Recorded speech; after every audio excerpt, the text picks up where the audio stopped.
If you're getting CapCut error code 10007, don't worry. In this video I'll show you two simple fixes that can help you export successfully again. This issue usually happens when CapCut can't find a file in your project, or when the export settings are causing a conflict.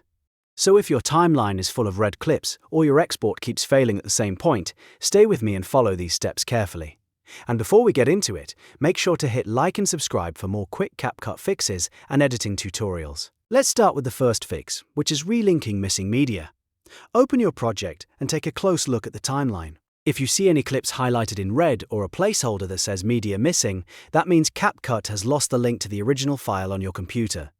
That missing connection is one of the most common reasons error code 10007 appears during export. To fix it, right-click on the broken clip in the timeline. From the menu, select Link Media. CapCut will now ask you to find the original file on your device. Browse to the folder where that video, image, or audio file is stored. Then select it so CapCut can reconnect it to your project. Once the media is relinked, the missing clip should update in the timeline and the warning should disappear. After that, try running the export again. In many cases, that alone is enough to fix the problem. If CapCut can now access every file in the project properly, the export should go through without triggering the 10007 error. If the error still shows up, move on to the second fix, which is changing the export codec and format. Sometimes, CapCut export errors are caused by a mismatch between the file format and the codec you've selected. To test this, open the export menu and look at your current settings. If your format is set to MBMF, if it's already MP4, try MOV instead.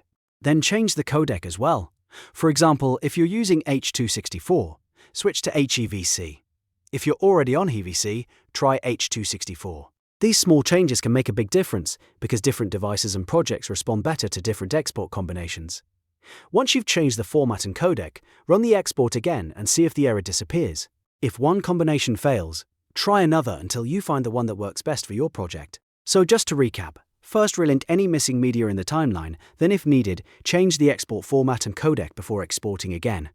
Those two fixes solve error code 10007 for many CapCut users and can save you a lot of time and frustration. If this video helped, please give it a like, subscribe for more CapCut troubleshooting tips, and I'll see you in the next one.